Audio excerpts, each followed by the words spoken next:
Shalom, selamat siang Bapak Ibu Saudara yang dikasihi Tuhan Yesus Kristus. Selamat kita berjumpa dalam kasih, sukacita, dan berkat Tuhan.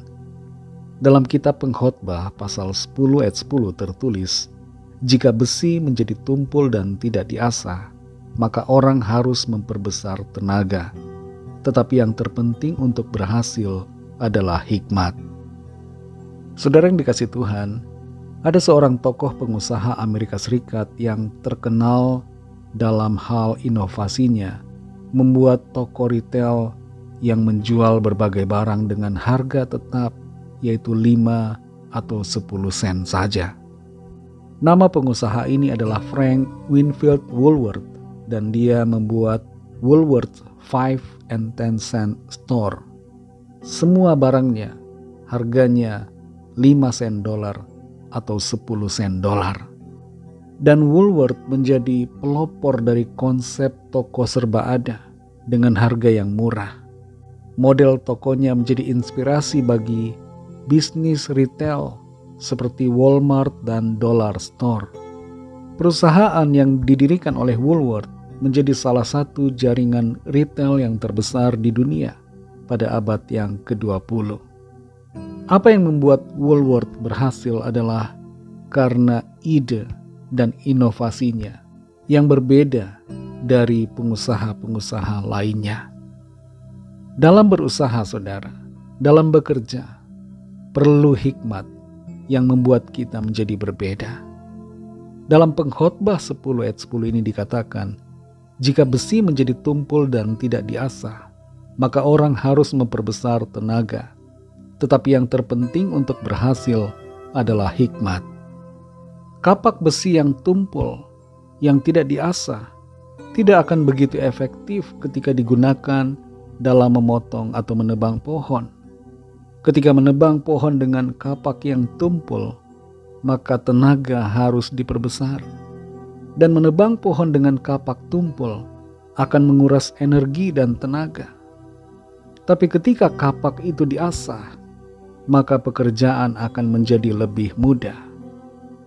Dalam pekerjaan, dalam usaha, dikatakan dalam ayat ini, yang penting untuk berhasil adalah hikmat. Jadi hikmat merupakan faktor yang penting agar kita mengalami keberhasilan dalam pekerjaan kita, dalam usaha kita. Dan hikmat ini datangnya dari Tuhan. Tuhan adalah sumber hikmat. Tuhan bukan hanya memberikan hikmat kepada kita untuk perkara-perkara yang rohani, dalam pelayanan, dalam studi atau dalam berbagai hal lainnya, dalam kehidupan rumah tangga. Tapi hikmat juga Tuhan berikan untuk membantu kita dalam pekerjaan kita. Tuhan yang memberikan ide-ide, kreativitas dan inovasi untuk melakukan yang terbaik. Kalau saudara adalah seorang pengusaha, entah itu adalah usaha yang kecil-kecilan atau usaha yang besar, mintalah hikmat kepada Tuhan. Kalau saudara adalah seorang karyawan, pekerja, dalam melakukan pekerjaan, juga perlu hikmat Tuhan. Itu sebabnya perlu untuk meminta selalu hikmat dan tuntunan Tuhan. Jangan hanya memperbesar tenaga, saudara, karena kita akan kelelahan dan menjadi ketinggalan. Tapi milikilah hikmat Tuhan, supaya berhasil dalam segala usaha dan pekerjaan yang kita jalani. Tuhan akan menolong saudara dan saya. Tuhan akan menolong kita, melimpahi kita dengan hikmat-Nya, untuk kita dapat mengerti dan menjalani setiap usaha, karya dan pekerjaan kita. Mari kita berdoa. Terima kasih Tuhan Yesus, kami bersyukur Bapa untuk firman-Mu yang sudah kami dengar pada saat ini.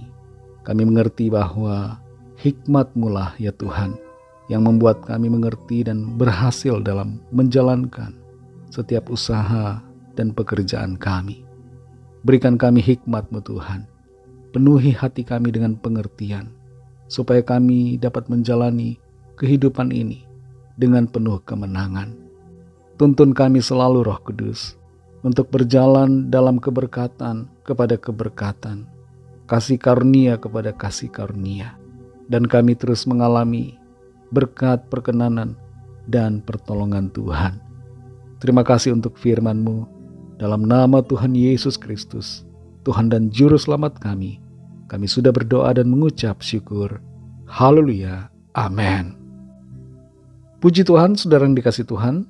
Selamat menikmati akhir pekan ini. Tuhan Yesus memberkati saudara semua.